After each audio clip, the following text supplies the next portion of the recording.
నా పేరు మస్తాన్ బి అండి. మాది ఎన్టీఆర్ కాలనీ. అతని పేరు వచ్చేసి అత్తర్ నాగూర్ వలి. అతను హనుమాన్ నగర్ 2వ లైన్ లో ఉంటాడు. 6 ఏళ్ల నుంచి నా వెనకాల పడ్డం చేయడం అలా చేస్తున్నాడండి. పెద్దలు పెళ్లి చేసుకొని చేస్తామని మా ఇంట్లో వాళ్ళు చెప్తే పెద్దలు అంగీకారం లేకుండా చేసుకుంటామంటే అందుకు మా ఇంట్లో వాళ్ళు ఒప్పుకోలేదు. ఆ ఒప్పుకోలేదని ఒక వారం ఆగి మా ఇంటి మీద దాడి చేశాడండి. నన్ను బలవంతంగా వెళ్దాం రా, ఒప్పుకోకపోయినా అన్నా కూడా నేను పెద్దోళ్ళని చెప్పకుండా రానని చెప్పాను. దానికి ప్రతీకారం మా ఇంటి మీదకి వచ్చి అర్ధరాత్రి 12:30కి మా ఇంటి మీద వచ్చి దాడి చేశాడు. దాడి చేస్తే తిరిగి గాయాలయ్యాయి మా అమ్మకి నాకు. అవ్వడం వల్ల మేము పోలీస్ స్టేషన్ దగ్గరికి వచ్చాము. కేసు పెడదామని వస్తే గొల్ల బ్రహ్మనాయుడు గారికి ఫోన్ చేసి వాళ్ళ కేసు తీసుకోవద్దని చెప్పాడు. అందువలన మాకు పోలీసులు కేసు తీసుకోలేదండి. అక్కడి నుంచి ఇక్కడ వచ్చామండి, మళ్ళీ జనరల్ హాస్పిటల్ వినుకొండ. ఇక్కడికి వచ్చినా కూడా మాకు కనీసం ఒక ఇంజెక్షన్ గాని అట్లా ఇవ్వకుండా చేసి ఒక 50 మందిని బయట కాపలా పెట్టాడండి. ఏంటి మా కేసు లేకుండా చేస్తున్నాడంటే, ఇది నా ప్రభుత్వము, నేను కేసు తీసుకోలేవను, మీ చేతనైంది మీరు చేసుకోండి, నేను ఇంతే చేస్తాను, మీరు దిక్కులేని వాళ్ళు, మేమెక్కడ మీరెక్కడ అని చెప్పారు. చెప్పడం వల్ల ఒక బ్లాక్ మెయిల్, దుస్తులు లేకుండా నాకు ఇట్లా ఫోటోలు తీసుకుంటే ఆ బ్లాక్ మెయిల్ కి నేను ఇంట్లో చెప్పుకోలేకపోయానండి. అట్లా చేస్తుంటే ఆ విషయంలో ఏంటి ఇట్లా ఫోటోలు తీసుకున్నామంటే నీ మీద యాసిడ్ పోస్తాను ఇంట్లో వాళ్ళకి చెప్తే అని చెప్పాడు. ఆ బ్లాక్ మెయిల్ వల్ల నాకు ఇట్లా ప్రెగ్నెన్సీ రావడం జరిగితే 2 సార్లు టాబ్లెట్లు వేసి పోగొట్టాడండి. పోగొడితే ఏంటబ్బా ఇట్లా చేసుకున్నాము, అసలుకే మాకు మా నాన్న లేడు, మేము లేని వాళ్ళు, నన్ను నమ్మించి మోసం చేశావు, మేము ఎవరికి చెప్పుకోవాలి మా బాధలు, మేమంతంత మాత్రపు వాళ్ళమే అంటే 2 సార్లు టాబ్లెట్లు వేస్తే పోయిందండి. గర్భము 3 నెలలది ఒకటి, 2 నెలలది ఒకటి. అది అట్లా పోవడం వల్ల మళ్ళీ వచ్చి నేను వాళ్ళ నాన్నకి కూడా చేశానండి ఫోన్. వాళ్ళ నాన్న పేరు ఖాదర్ మస్తాన్. వాళ్ళ నాన్నకి తెలియజెప్పాను ఫోన్ చేసి, ఏంటండి అంకుల్ ఇట్లా మీ అబ్బాయి ఇట్లా చేస్తున్నాడు, కరెక్ట్ కాదు అంకుల్, మీకు ఆడపిల్లలు ఉన్నారంటే ఆయన నుండి అమ్మ బయట చెప్పుకో మాకు, మేము పలుకుబడి వాళ్ళము, మా పరువు పోయిద్దని వాళ్ళ నాన్న చెప్పడం జరిగిందండి. ఏంటబ్బాయి మళ్ళీ ఇట్లా చేస్తున్నావు, నన్ను ఎవరు చేసుకుంటారు పెళ్లి, అందరిలో నా పరువు పోయింది, నన్ను ఎవరైనా చేసుకుంటారా ఏందని అడిగితే, ఎవరికైనా చెప్తే యాసిడ్ పోస్తాను, నేనైతే చేసుకోను అన్నాడు.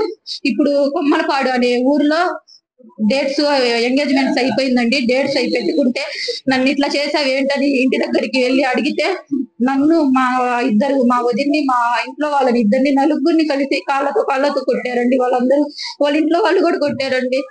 మాకు న్యాయం చేయాలి సార్. ఇట్లాంటి వాళ్ళు ఆడపిల్లల్ని ఎవరిని చేయకుండా, ఇట్లా ఎదటో వాళ్ళ ఆడపిల్లలకి చేయకుండా న్యాయం చేయాలి.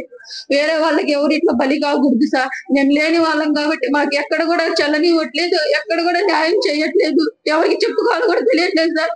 ఒకసారి సూసైడ్ కూడా చేసుకున్నాను సార్ 2 ఏళ్ల కింద. బాలాజీ హాస్పిటల్లోనే నన్ను కక్కిచ్చారు, ర్యాట్ పాయిజన్ తాగాను. ఇప్పుడు అదే పరిస్థితి నాకు వచ్చిందండి. అంతకంటే నేనేం చేయలేదండి. న్యాయం చేయకపోతే దయచేసి న్యాయం చేయాలని కోరుకుంటున్నానండి. అతన్ని శిక్షించి అతను ఇట్లాంటి వాళ్ళని ఎవరికి అన్యాయం చేయకూడదని నేను కోరుతున్నాను సార్.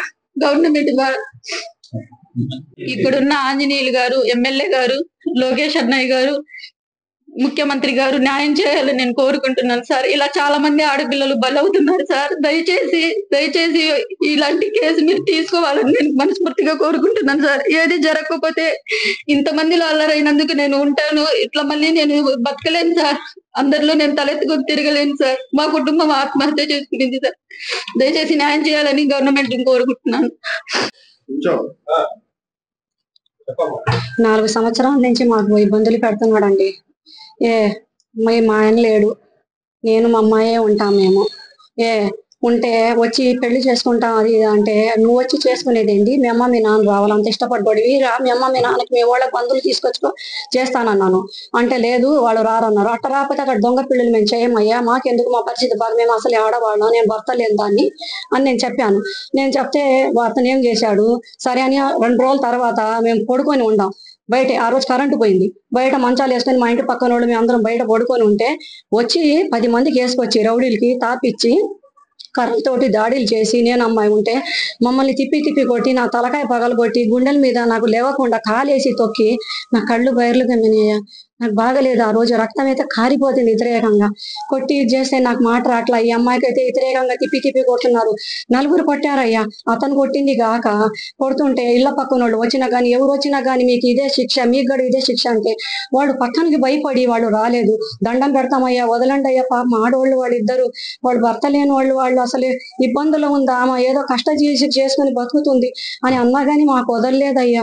మా వదలకుండా మాకు చాలా ఇబ్బందులు చేసి కొట్టి ఆ మాటలు కాదా, ఇనే మాటలు కదా, చెవులలో రక్తం వస్తుంది. ఎంతమంది నేను ఏమైనా చేస్తాను, మా ప్రభుత్వం ఇది, మేము ఏమన్నా చేస్తాము, మాకేం పీకలేరు అని అన్నారు. సరే గవర్నమెంట్ హాస్పిటల్కి మేము రక్తం వస్తుంటే కట్లు కట్టించుకుంటానికి వస్తే ఇక్కడ కూడా రానికుండా ఇక్కడ కూడా బయట కూడా మాకు తరిమారు.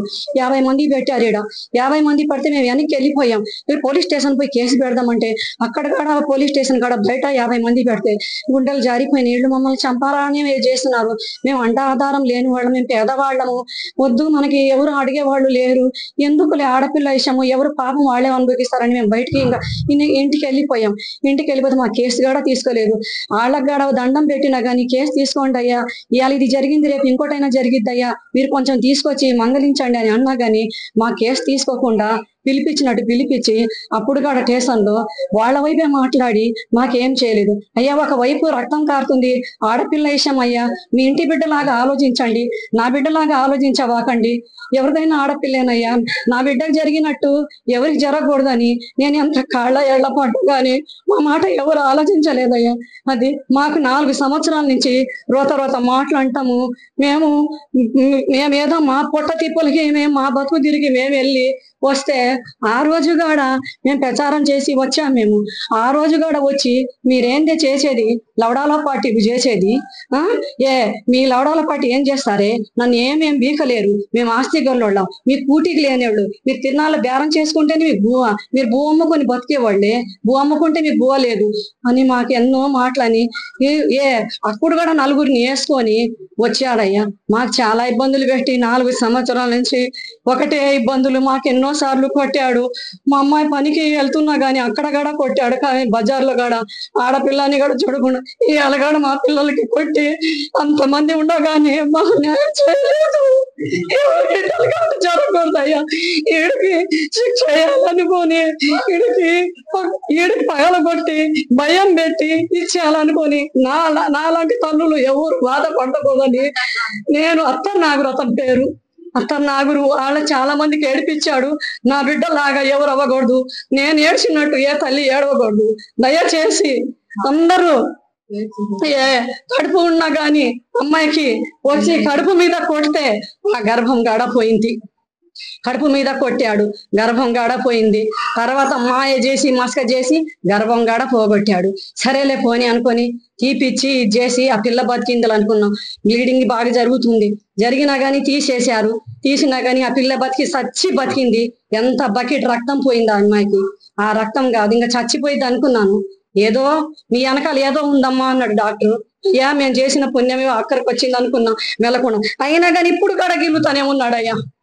అమ్మాయికి 2 సంబంధాలు వచ్చినాయి. ఒక అయ్య చేతులు పెడితే మాకు ఈ తలకాయ నొప్పి ఎందుకు, ఏడో నేను ఒకదాన్ని, నేను ఎట్టయినా బతకగలుగుతాను, ఏ కూలి నాలి చేసుకున్నా గాని అని నేను ఉంటే అమ్మాయికి 2 సంబంధాలు చెడగొట్టి సంబంధాలు కూడా రానికుండా నాకు ఆ అమ్మాయికి అక్రమ సంబంధం ఉంది, అమ్మాయికి చేసుకోవాకండి అని ఫోటోలు తీసి ఇప్పుడు పెళ్లి చేసుకోవాలనుకొని వేరే వాళ్ళ శాట ఆస్తి ఉందని వాళ్ళకి మాట్లాడుకుని కొమ్మలపాడులో నిశ్చితార్థం చేసుకొని పెళ్లి చేసుకుంటున్నా నేను అని ఆ రకంగా చేశాడు. మా అబ్బాయికి నమ్మకంగా తీసుకెళ్లి కూడా అయ్యప్ప స్వామి గుడి కాడ మంచితనంగా తీసుకెళ్లి ఆ అబ్బాయికి అతను తెలిసిన అబ్బాయి చేత ఎవరు పిలిస్తే వస్తాడు అన్నాడు. ఫుల్లుగా మందు దాపించి 15 మంది చేత వాడికి చంపేయాలని ఆ రోజు స్కెచ్ చేశారు. వాడు కన్ను కూడా కాన రాకుండా, చొక్కా లేదు ఏం లేదు, కర్రలు తీసుకొని వ్యతిరేకంగా కొట్టి ఆ రకంగా చేసి పిల్లోడికి ఆ రోజు మా కొడుకు చంపాలనుకున్నాడు. అయ్యా మేము భర్త లేనో దాన్ని నా బిడ్డకు కూడా చంపాలనుకున్నాడు. నా కొడుకు కూడా నమ్మకంగా తీసుకెళ్ళి ఆ రోజు చీకట్లో అక్కడ గది బరిగొడ్ల మండి కాడ అయ్యప్ప స్వామి మండి గుడి పక్కన అక్కడ చేశాడు. ఆ పిల్లోడు కాబట్టి బతికి బయటపడ్డాడు, తప్పించుకొని వచ్చేసాడు ఇంకా మా అబ్బాయి. అదే అయ్యా జరిగింది. చాలా చేశాడు. నా పేరు గౌసే అండి.